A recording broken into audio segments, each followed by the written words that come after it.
the project was originally titled The Forgiveness Project, and the idea was that we would use a bunch of old Apple computers to try to redeem Eve and the Garden of Eden. It was kind of an ambitious project, but art projects, I guess, probably should be ambitious. After having done computer support for over 20 years, exclusively Apple computers, Macintoshes, and having an old barn where I could accumulate cast-off computers, I wound up having quite a lot of them actually. A number of them worked. The idea was to use them to leverage the Apple logo with a bite of the apple to invoke the Garden of Eden and the story of the fall.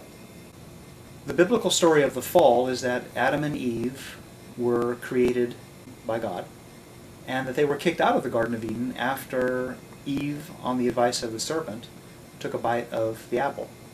The story of the fall is a very powerful story because it gives us a divine mandate for inequality. The story of the fall is that Eve was blamed for the maladies that befell humanity.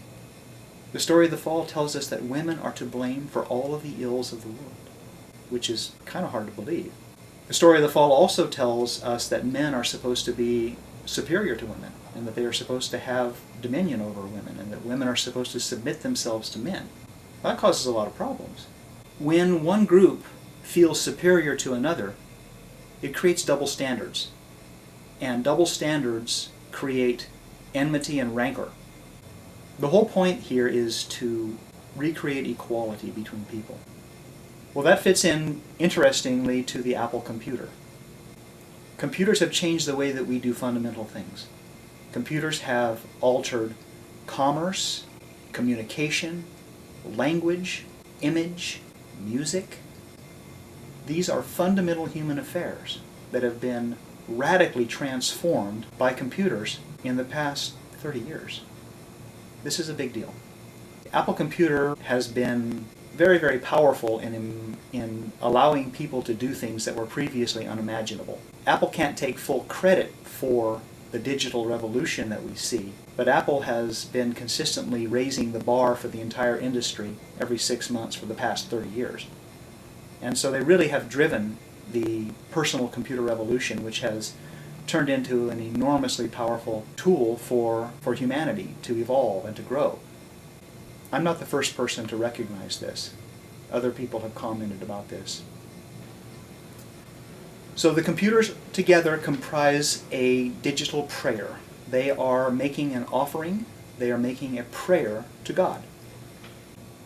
If you just look at the installation as it is, you won't get it, because it just looks like a bunch of old computers showing the Virgin Mary on them and only. You have to look deeper to really get it.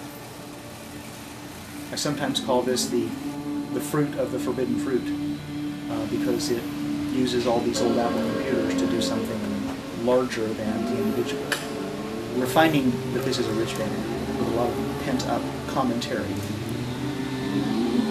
Our objective here is to ask people to examine the background assumptions. We're asking them to think of the air they breathe, the light they live in. So many times people don't examine these common stories, these very background stories that help define us, and to reevaluate these and ask themselves, what about this? What does this say to me? What am I told by this? I think that a lot of people might wonder why they think